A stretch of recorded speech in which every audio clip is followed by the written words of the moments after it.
అందరికీ నమస్కారం. మనం ఈరోజు లివర్ డిసీజ్ అంటే కార్జపు వ్యాధి, లివర్కి సంబంధించిన ఎటువంటి ప్రాబ్లమ్స్ ఉన్నా మనం సింపుల్గా ఒక చిన్న మొక్కతోటి, మొక్క అందరికీ పరిచయమే, ఆ మొక్కతోటి చక్కగా లివర్ చెడిపోయినటువంటిది కూడా రిపేర్ చేసుకోవచ్చు.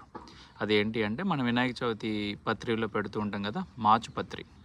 ఈ మాచుపత్రిని నీడలో ఎండించి పొడి చేసుకొని ఒక గాజు సీసాలో పెట్టుకొని లివర్ సమస్య ఉంది అన్నప్పుడల్లా, లివర్ ప్రాబ్లం అన్నప్పుడల్లా మనము దీన్ని 1 గ్రామ్ నుంచి 2 గ్రాముల వరకు, అంటే ఒక పావు స్పూను అన్నం తినేటప్పుడు మొదటి ముద్దలో కనుక ఇది పెట్టుకొని తింటున్నట్లయితే మీకు ఆ లివర్ సమస్యను పూర్తిగా నిర్మూలించుకోవచ్చు, లివర్ని బాగు చేసుకోవచ్చు. చెడిపోయినటువంటి లివర్ని పూర్తిగా బాగు చేసే గుణం దీనికి సంపూర్ణంగా ఉంది. అంతేకాదండి, ఒంటిపైన దురదలు ఇలాంటి సమస్యలు ఏ ఉన్నా కూడా చక్కగా ఉపయోగపడుతుంది ఈ మాచుపత్రి.